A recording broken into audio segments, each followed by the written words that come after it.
নমস্কার, শুভঙ্কর কয়াল ইউটিউব চ্যানেলের পক্ষ থেকে আপনাদের সবাইকে জানাই স্বাগত। আপনারা জানেন ফুড এসে এক্সাম সংক্রান্ত ভিডিও যেটা গত দিনের আগের দিন পরশুদিন আমি বানিয়েছিলাম, সেখানে ফুড এসের অফিসিয়াল এক্সাম ডেট নিয়ে আলোচনা ছিল। সেই নোটিশেই কিছু ইনস্ট্রাকশান ছিল, সেটা নিয়েও আলোচনা করেছিলাম এবং সেখানে একটা গুরুত্বপূর্ণ ইনস্ট্রাকশান ছিল যেটা আমি বারবার রিপিট করেছিলাম সেই দিন, যে এবার এই যে ফুড এসে এক্সাম হচ্ছে সেটা 6টা শিফটে হবে। 6টা শিফটে মানে 16 তারিখ 3টে শিফট, 17 তারিখ 3টে শিফট, এবং এই 6টা শিফটে এক্সাম হবে। এবং তার সাথে সাথে আরেকটা খুব গুরুত্বপূর্ণ যে ইনস্ট্রাকশনটা ছিল সেটা হলো আপনারা কোশ্চেন পেপার কেউ বাড়ি নিয়ে যেতে পারবেন না। ক্লিয়ার? কেউ কোশ্চেন পেপার বাড়ি নিয়ে যেতে পারবেন না। তো এই জিনিসটা হয়তো পিএসসি একটা সেফটি মেজার হিসেবে নিয়েছে। সেফটি মেজার হিসেবে কেন নিয়েছে? কারণ যেহেতু 6টা শিফট এক্সাম হবে এবং সাধারণত পিএসসিতে কোনো এক্সামে নর্মালাইজেশন আজ পর্যন্ত হয়নি, ফলে ধরে নিতে হচ্ছে নর্মালাইজেশন প্রসেস সেখানে হচ্ছে না। তো সেক্ষেত্রে যাদের কোশ্চেনের প্যাটার্নটা যাতে সবাই স্টুডেন্টরা না জেনে যায়, সেই জন্যই হয়তো এই নিয়মটা চালু করেছে।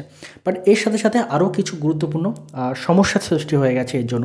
প্রথমত, আপনারা কী করতেন, এতদিন পিএসসি যে কোনো এক্সাম দিতেন, প্রশ্ন নিয়ে যেতেন প্রশ্ন বাড়ি নিয়ে যেতেন, তারপর অ্যান্সার কী দিত পিএসসি, প্রশ্নের সঙ্গে অ্যান্সার কি মিলিয়ে নিতেন। এবার যদি আপনি প্রশ্নই বাড়ি নিয়ে যেতে না পারেন, তাহলে পিএসসি যখন অ্যান্সার কি দেবে তখন আপনারা সেই প্রশ্নের সঙ্গে সেই অ্যান্সার কির সঙ্গে আপনি কোনগুলো ঠিক করেছেন সেগুলো মিলিয়ে দেখবেন কী করে। বা ধরুন কোনো মনে হলো পিএসসি থেকে যখন রেজাল্ট ডিক্লেয়ার হয়ে গেল, আপনি মনে করছেন আপনি আরও বেশি পাবেন, বাট আপনার রেজাল্টে দেখা গেলো আপনি কম পেয়েছেন, তখন আপনি সেটা চ্যালেঞ্জ করবেন কিসের বেসিসে? যেহেতু আপনি জানেনই না, মানে আপনার কাছে কোনো অথেন্টিক প্রুফ নেই যে আপনি কত উত্তর করেছেন বা কিছু, আপনার কাছে কোনো অথেন্টিক কিছু নেই বা আপনার সেই সিওরিটি দিয়ে আপনি বলতে পারবেন না। ফলে অনেক কিছু কিন্তু ধোঁয়াশা মতো তৈরি হচ্ছে স্টুডেন্টদের মধ্যে। এই ধরনের কমেন্টও আমি অনেক পেয়েছিলাম, সেগুলো যথাযথ আমি রিপ্লাই দিয়েছি। কিন্তু এখন যেটা হচ্ছে সেটা হলো এই যে বিভিন্ন সমস্ত দাবি এবং তার সাথে সাথে ফুড এসআই এক্সাম নিয়ে যে স্টুডেন্টদের মধ্যে একটা ধোঁয়াশা রয়েছে যে কতটা স্বচ্ছভাবে হবে বা কী হবে, তো সেই সমস্ত বিষয় নিয়ে কিন্তু স্টুডেন্টরাই একটা মেল ক্যাম্পেইনের আয়োজন করেছে। মেল ক্যাম্পেইনে কী বিষয়ে মেল ক্যাম্পেইন করা হচ্ছে না, ফুড এসআই ট্রান্সপারেন্সি মেজার্স বা ফুড এসে স্বচ্ছতার জন্য কিন্তু মেল ক্যাম্পেইন করা হচ্ছে। এই মেল ক্যাম্পেইনটা কিন্তু চলবে 22শে ফেব্রুয়ারি থেকে শুরু হয়েছে, অর্থাৎ গতকাল থেকেই মেল ক্যাম্পেইনটা শুরু হয়েছে এবং এই মেল ক্যাম্পেইনটা চলবে 1 মার্চ পর্যন্ত। কী করতে হবে আপনাদের? আপাতত দাবিগুলো বলে নিই, তাহলে বুঝতে পারবেন আপনারা কী করতে হবে। কী কী দাবি রয়েছে? প্রথমত দাবি রাখা হয়েছে যাতে প্রত্যেকের মানে যে অ্যান্সার শিট তার কার্বন কপিস আপলোড করা হয়। কেন এটা দাবি করা হচ্ছে? যেহেতু আপনি প্রশ্ন বাড়ি নিয়ে যেতে পারবেন না, তার ফলে আপনি যখন উত্তর দেবে পিএসসি বা অ্যান্সার কী দেবে সেটাকে চেক করবেন কী করে? তার জন্য যদি প্রত্যেকের কার্বন কপি ওয়েবসাইটে আপলোড করে দেওয়া হয়, তাহলে স্বচ্ছতা বজায় থাকবে বলে স্টুডেন্টদের বিশ্বাস। এবং তাই জন্য তার সাথে সাথে তারা যখন পিএসসি আনসার কি দেবে, সেই আনসার কির সঙ্গে কিন্তু প্রত্যেকটা প্রশ্নের উত্তর তারা মিলিয়ে দেখতে পারবে যে তারা কোনটা ঠিক করেছে বা ভুল করেছে। দেন তার সঙ্গে সঙ্গে আরও গুরুত্বপূর্ণ দাবি, সেটা হচ্ছে ensure uniform difficulty levels across all shifts. অর্থাৎ যে 6টা শিফটে এক্সাম হবে, আমরা এর আগে অনেকবার দেখেছি, যেমন পিএসসি ক্লার্কশিপের লাস্ট যেবার এক্সাম হয়েছিল সেবারও এটা নিয়ে কথা উঠেছিল যে ফার্স্ট শিফটের কোশ্চেন অনেক ইজি হয়েছে, তুলনামূলকভাবে সেকেন্ড শিফটের কোশ্চেন একটু মডারেট লেভেলের হয়েছে। তো সেই জিনিসটা যাতে না হয়, 6টা শিফটের কোশ্চেন যদি টাফ হয়, 6টা শিফটেই যেন টাফ হয়, 6টা শিফটের কোশ্চেন যদি ইজি হয়, 6টা শিফটেই যেন ইজি হয়।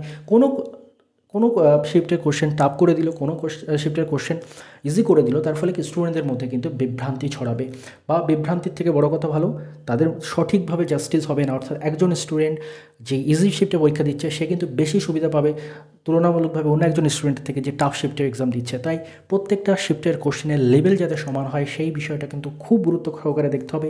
এটা হচ্ছে স্টুডেন্টদের দাবি। এর সাথে সাথে আরেকটা গুরুত্বপূর্ণ দাবি যেটা দেখতে পাচ্ছেন, implement efficient frisking and invigilation process to prevent malpractice. তো এই জিনিসটাও গুরুত্বপূর্ণ। পিএসসির অনেক এক্সামে আমরা এর আগে যে জিনিসগুলো দেখেছি বা শুনেছি বিভিন্ন জায়গা থেকে, বিভিন্ন স্টুডেন্টরাও আমাকে বলেছে জিনিসটা, যে কিছু কিছু এক্সাম হলে ভালো করে চেক করা হচ্ছে না যখন স্টুডেন্টরা ঢুকছে, সেই জিনিসটা খেয়াল রাখতে হবে। অনেকের সঙ্গে কী হয়, এক্সামের সঙ্গে সময় কী বলা হয় না, আপনার অ্যাডমিট কার্ড তার সঙ্গে সঙ্গে একটা আইডি প্রুফ নিয়ে যেতে। তো অনেক ক্ষেত্রেই শোনা যায় যে আইডি প্রুফের সঙ্গে সেই স্টুডেন্টের ফেস মিলিয়ে দেখা হচ্ছে না, তারা জাস্ট এন্টার করে যাচ্ছে এক্সাম হলে।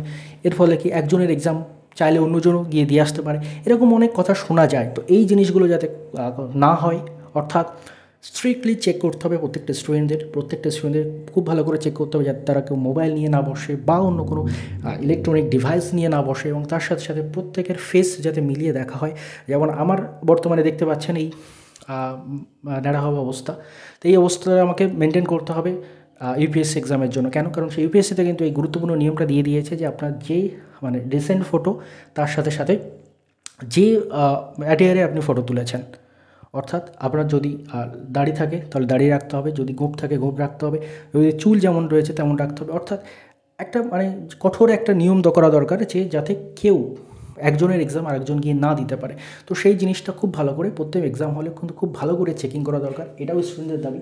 দেন তার সঙ্গে সঙ্গে upload question papers and answer kiss promptly after the examination, অর্থাৎ খুব দ্রুততার সাথে কিন্তু এক্সাম পেপার এবং তার সঙ্গে সঙ্গে অ্যান্সার কি সেগুলো কিন্তু ওয়েবসাইটে দিয়ে দিতে হবে, ইনক্লুডিং স্টুডেন্টদের কার্বন কপি, সেগুলো আপলোড করতে হবে দ্রুততার সাথে। এক্সাম শেষ হওয়ার সাথে সাথে কিন্তু এগুলো দ্রুততার সাথে করার জন্য রিকোয়েস্ট করছে স্টুডেন্টদের তরফ থেকে।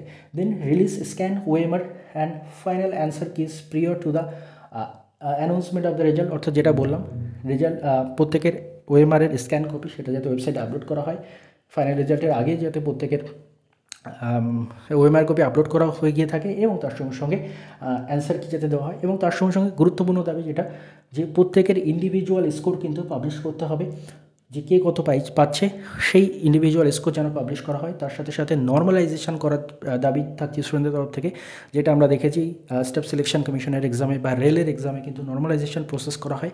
তো সেই জিনিসটাও কিন্তু যাতে থাকে, সেই জিনিসটার রিকোয়েস্টটাকে তার রিকোয়েস্টটাও কিন্তু স্টুডেন্টরা রাখছে। তার সঙ্গে সঙ্গে অবশ্যই যেটা transparent and fair exam process, যাতে স্বচ্ছ এবং দুর্নীতিমুক্ত নিয়োগ প্রক্রিয়া থাকে এবং তার সাথে সাথে কমপ্লিট রিক্রুটমেন্ট প্রসেস উইথিন 1 ইয়ার, অর্থাৎ 1 বছরের মধ্যে যাতে এই নিয়োগ প্রক্রিয়া কমপ্লিট হয়, বা 1 বছর নয় যত শীঘ্র সম্ভব। যাতে আমরা দেখছি পিএসসির একটা এক্সামের রিক্রুটমেন্ট প্রসেস কমপ্লিট হতে হতে 4 বছর 5 বছর লেগে যাচ্ছে, সেটা যাতে না হয় 1-1.5 বছরের মধ্যে যাতে পুরো নিয়োগ প্রক্রিয়া কমপ্লিট হয়। এই সমস্ত দাবিগুলো নিয়ে কিন্তু মেল ক্যাম্পেইন রয়েছে।